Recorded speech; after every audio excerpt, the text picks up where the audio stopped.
Hey, what's going on, y'all? It's yours truly, Kevin Key, and today I'm going to tell you, don't throw it away because you just might need it. Now, why do I say this? Because the other day I was putting together this organizer on the wall, and it's one of those things you buy online that you have all these different pieces, you have to put it together, and you get the little Allen wrenches and all that kind of stuff.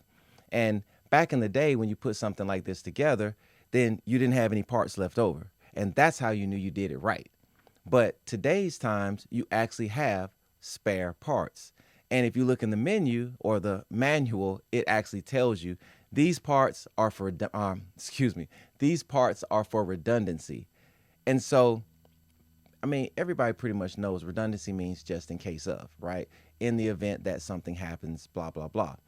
But for me, I wanted to go deeper and say, you know what? Let me just look that definition up.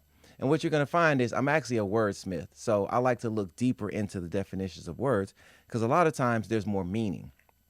And so redundancy meant the state of being not or no longer needed or useful, which falls in line with what I was thinking that, all right, we don't need it anymore, or we never needed it because we did it right.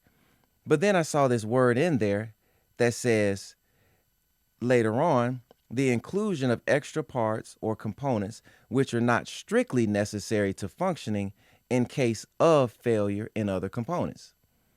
So now we're getting a little bit deeper because it says it's extra, but it's not necessarily used to function, but it's in case of failure. Failure could be my part, failure could be their part, failure could be I didn't put enough in there, or whatever the case may be. And I just continue to dig deeper because it says in case of. And I said, let me look up that in case of. All right.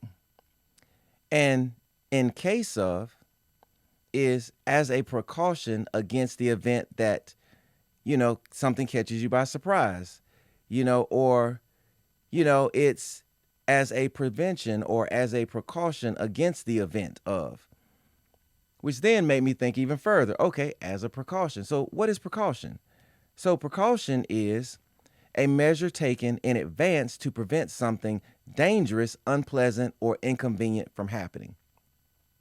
Wow. So I think about life, right? And a lot of times we'll have something that we think we no longer need, and we go ahead and discard it because of our current situation.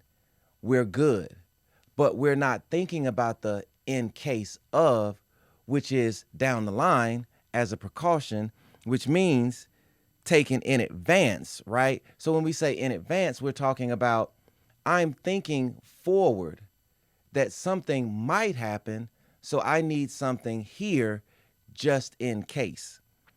Like it says, to prevent something dangerous, unpleasant, or inconvenient.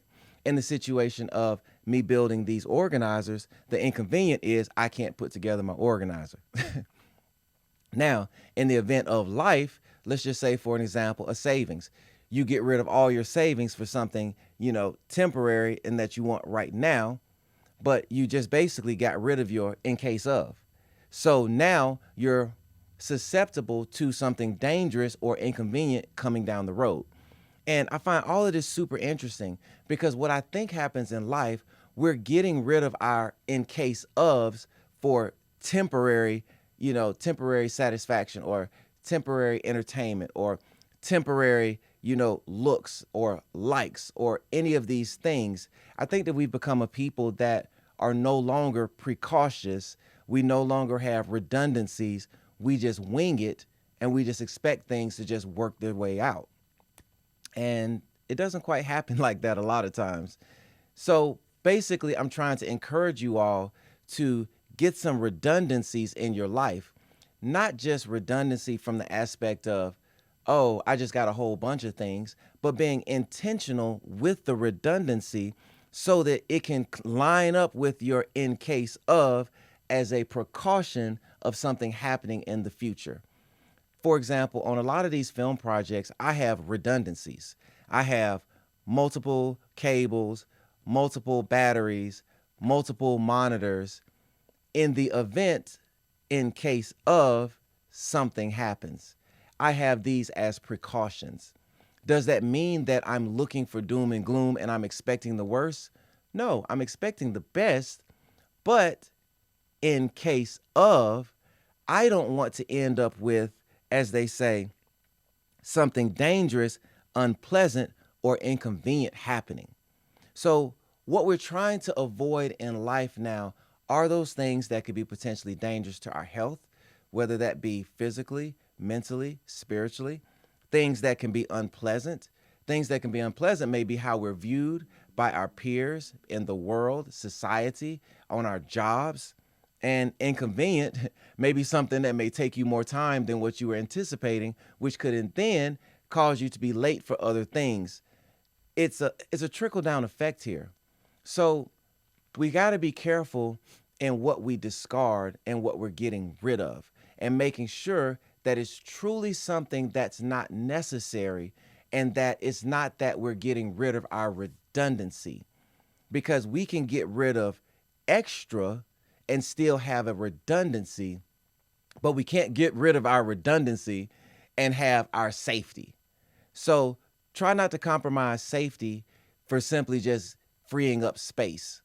If it's something that you can see in the future that can potentially help you to avoid danger, inconvenience, and also, what's the other one? Danger, inconvenience, and something that's unpleasant, you may want to consider holding on to it. This is yours truly, Kevin Key, and I will see you on the next one. Take an inventory of what's around you. Is it extra or is it a redundancy? See you on the next one.